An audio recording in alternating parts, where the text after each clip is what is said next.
Episode 503. 7 minutes of waiting wasn't too long, of course. The group just kept their games running, finding random things to do to kill the time. As the time drew near, they all immediately returned to the game. Switch to typing. Back in the game, I saw the message Yishu had left in the party channel. Should be here soon. So they switched to communicating via messages. Listen carefully, you'll hear footsteps. The volume will tell you how far away they are. The group of them crouched behind the rock, listening intently. They're here. Yishu suddenly sent a message. Where? Baozi looked utterly bewildered. About 20 character spaces away. Sumo Cheng said.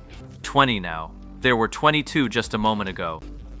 Both pro players had the skill to judge distance by the volume of a sound. While the others couldn't tell who was right, the sheer confidence in Yishu's voice suggested Sumo Cheng was slightly outmatched in this particular skill. Focus. Find the one consistent footstep. Yishu didn't waste the teaching opportunity, working hard to help everyone improve. Tang Ru, with intense focus, was practically craning her neck, as if trying to listen to the computer screen with her ear. But Yishu was so completely absorbed in the game that he didn't notice just how hard the girl sitting next to him was working. Crouch walk, flank around. Yishu suddenly realized that for this move, Thousand City had the most experience. Crouch walking doesn't make a sound. If you want to sneak up from behind, it's essential. They immediately crouched down and circled out from the other side of the boulder. The sound of footsteps passed by their ears, as if brushing right past them. But as they slipped out from behind the boulder, they caught sight of the backs of those 5 figures. Instantly, a wave of reverence washed over Thousand City's heart. Tang Ru, Baozi, and Concealed Light's characters had also followed Thousand City out from behind the rock. A line of players had silently taken up position behind the 5 members of Misty Rain. The 4 careful players exchanged glances.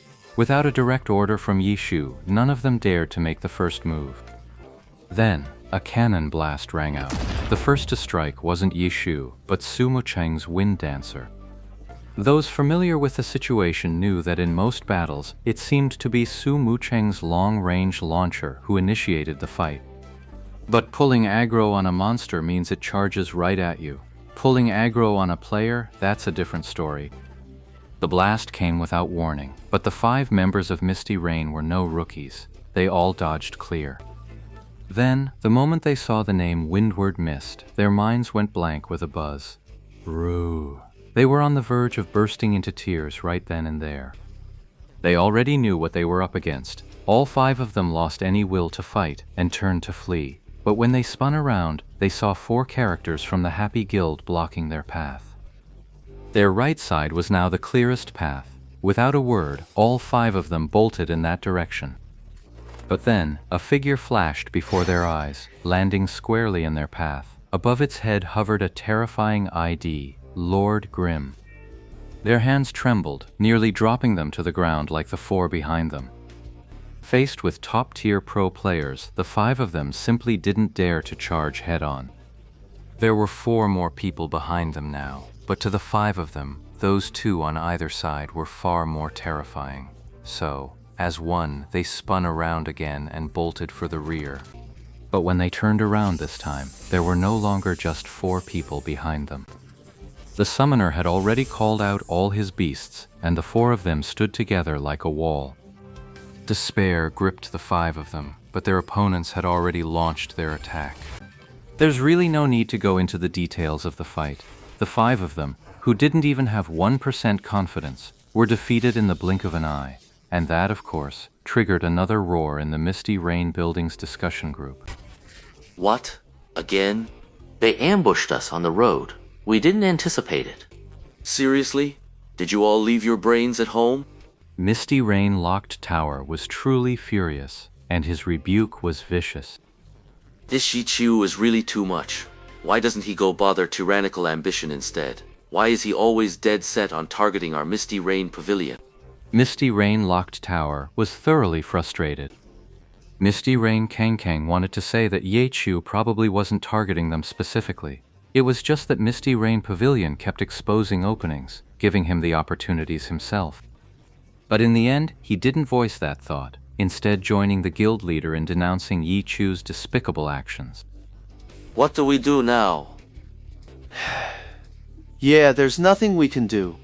The 5 players who died 3 times each were in tears. They hadn't even gotten into a dungeon all night, and they'd already lost 30% of their experience. And that's not even counting the earlier free-for-all, where one of the 5 also bit the dust. All told, they've lost a whopping 40% of their experience. A truly devastating loss. A whole day's grinding wouldn't even make up for it. What do you think? Misty Rain called the roll. I reckon the teams from the other guilds are probably all in dungeons right now. Yi Chu and his crew are really targeting our guild. Let's not lock horns with them right now. We should lay low for a bit.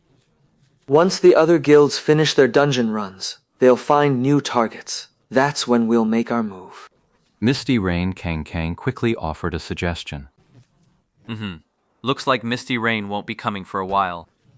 Meanwhile, Ye Shu received a report from a guild player running missions in Empty Accumulation City. The Misty Rain dungeon party of 5, after respawning this time, showed no intention of leaving the city. 2 of them went to wander the market street, another 2 headed for the arena, and the last one was currently just standing around staring into space. They know what's good for them. At least they've got some sense of fear. Bowsy looked very pleased with himself. Steamed Bun, you and Concealed Light go ahead and focus on leveling. We'll handle things here at Thousand Wave Lake. Yeshu explained that both Bun and Concealed Light were 5 levels below the monsters in Thousand Waves Lake. Even if they had the skill to fight above their level, once the gap exceeded 5 levels, the experience gained would be minimal. For the 2 of them hanging around here, there's absolutely no such thing as leveling. Boss, could you guys even manage without us? Bowsy asked seriously. It's fine for now. I'll call you if I need you. No problem. I'll be there when you call. Then Steamed Bun sent a mighty emoji, spun his character around, and looked toward Concealed Light, saying, All right, little brother, time to go. Say goodbye to everyone. Get lost. Concealed Light was thoroughly annoyed. Steamed Bun wasn't just treating him like a junior anymore. He was practically treating him like a child. Those 2 went off to a suitable area for their own leveling, while Ye Shu and the other 3, whose levels were just right, naturally returned to Thousand Wave Lake. Now that the guilds were no longer launching joint attacks, a 5-man party was no threat. Ye Shu could handle one by himself, let alone with the other 3 backing him up. The reason for this collective action was simply to uphold Yi Shu's consistent fighting spirit. If you're going to kill, kill them all.